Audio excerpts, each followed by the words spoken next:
100 days ago, I signed up for my first half Ironman. And for most people, it's not a big deal.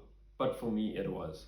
Because over the last couple of years, every single time when I feel like I'm getting somewhere, there's a setback. If it's not a heart procedure, it's surgeries. If it's not surgeries, it's an illness.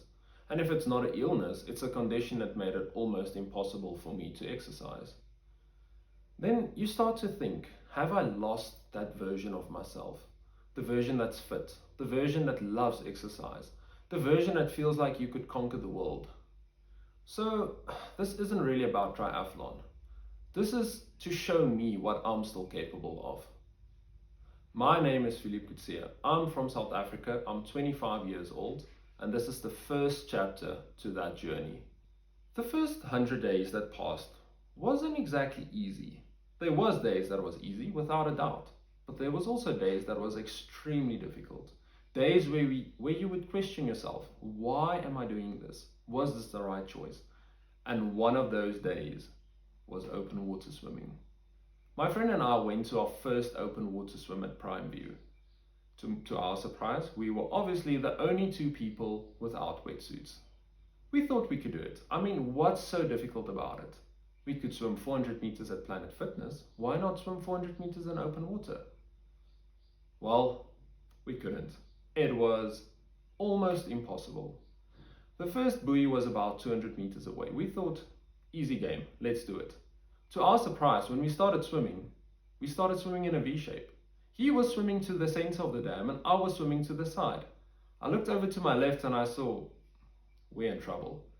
And then I thought to myself, if I can't even swim 100 meters straight, how am I going to swim 1.9 kilometers in the ocean? Anyway, got to the first buoy, but not like normal triathletes. Normal triathletes would go around the buoy and they would go to the second one, move on with their day, do their second workout, you name it. Not us. We were fighting over who could hang onto the first buoy the longest because we were exhausted. But it gets better. Swimming from the first one to the second one was about another 150 meters. I swam about 60, 70 meters and I was done.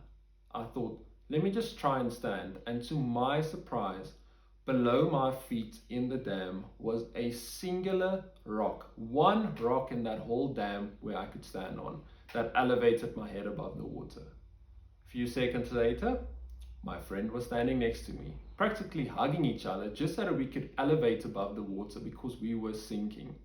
I don't know how, but we got back to the start. Humbled, defeated. But if you think that was rough, let me tell you my running story. Running was supposed to be my strength. That is what I did. That's what I lived for. In high school, I did track and field, cross country, you name it. That's what I did. So when I did my first 2-kilometer run outside, I was looking at my watch and it was like a 6:40, 6:45 pace. I was tired, I was out of breath, I was defeated. And I thought to myself, 6:45 per mile, that's not that bad for someone who's coming back into running and into sport, into fitness again. And then I gave it some thought when I continued with my run and the pace I was moving, and it hit me. Reality hit me hard. I'm not doing a 6:45 mile. I'm doing a 6:45 kilometer. And that was humbling because this is the first time it actually hit me how much fitness I genuinely lost over the last couple of years. But that's the nice thing about rock bottom. It's a good foundation to build on. And from there, things got a little bit better.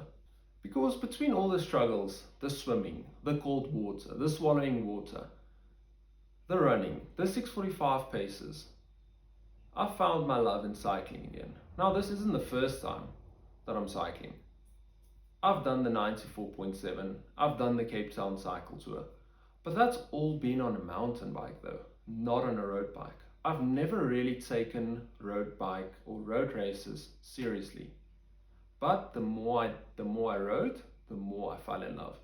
And cycling was the only session that I actually enjoyed in the beginning. It's something I looked forward to. It wasn't something I had to do. It's not like an exercise like you need to go cycle. It's something I wanted to do. But unfortunately, just as I was improving in all three disciplines, I picked up an injury. I developed a hamstring tendon injury that put quite a big pause on my training. I had physio sessions, you name it. I was there for 3, 4 times. I had to rest, I had to roll, I had to stretch, and I lost quite a lot of fitness. And I'm still recovering as I go. Swimming, perfect. Running, perfect. Cycling, I'm getting there. I think that's what actually developed the injury at the beginning. But the grind continues and we need to get through it. Despite everything, all the injuries, all the setbacks, there was something I was really looking forward to. My first ever triathlon race, a 10-man sprint. And let me tell you, I was over the moon. I was so excited. But there's a twist. There's always a twist.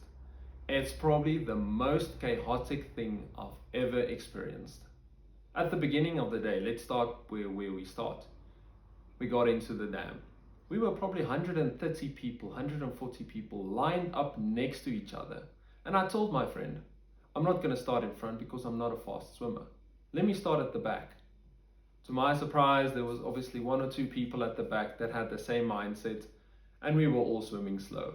Eventually I got my groove within a few first meters and I swam past a few people, and then the chaos started.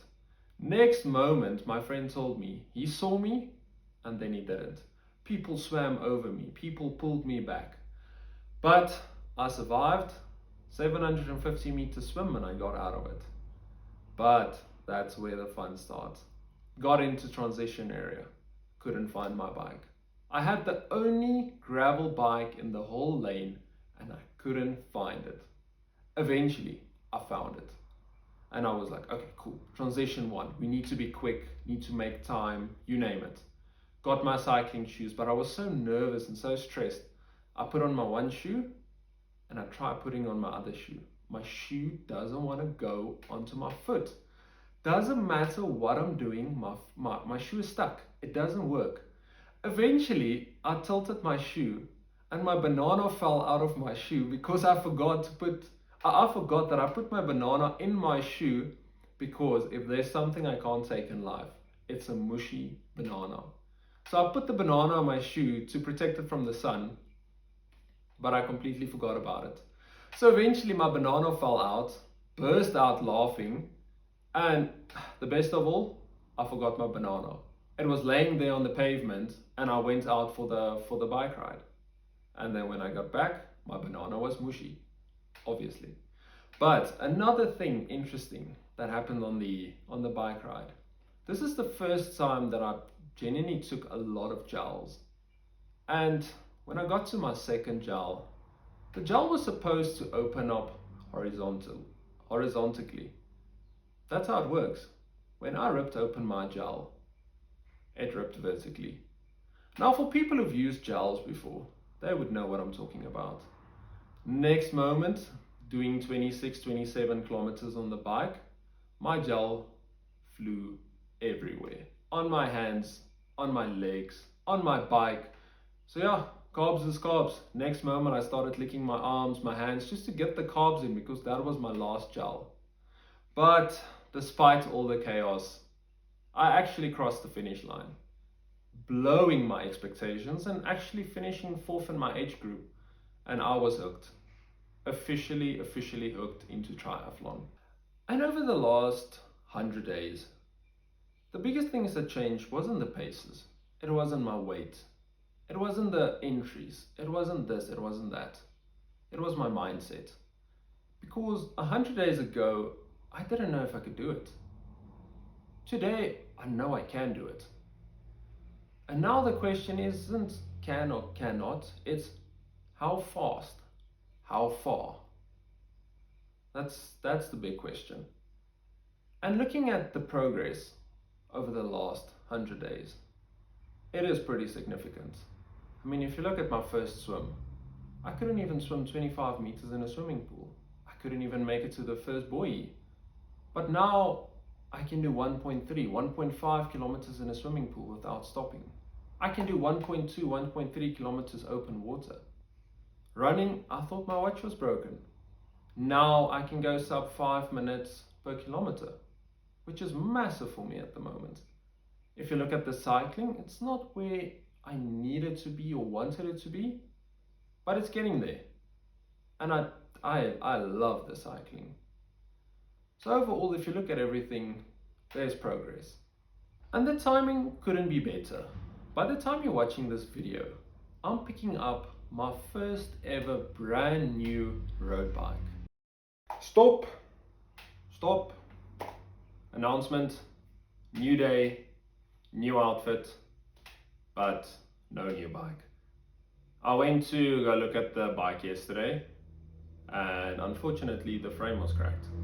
It is a factory error from Giant themselves, and I'm not sure if it's cosmetic or not, but I'm sorry, I'm not keen on taking a new bike if I paid for a new bike and then it's cracked. I'll put a photo probably there or there, not sure, we'll see, of the crack. And then you might be wondering, why am I sitting here again?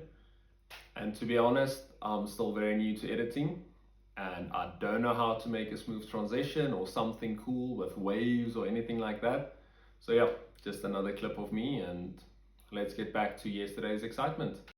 And I couldn't be more excited. Yes, the races are still months away. Still a lot of work to do. Still need to get my fitness up, and I need to stay healthy. But for the first time in a very long time, I am so excited to see what the future holds.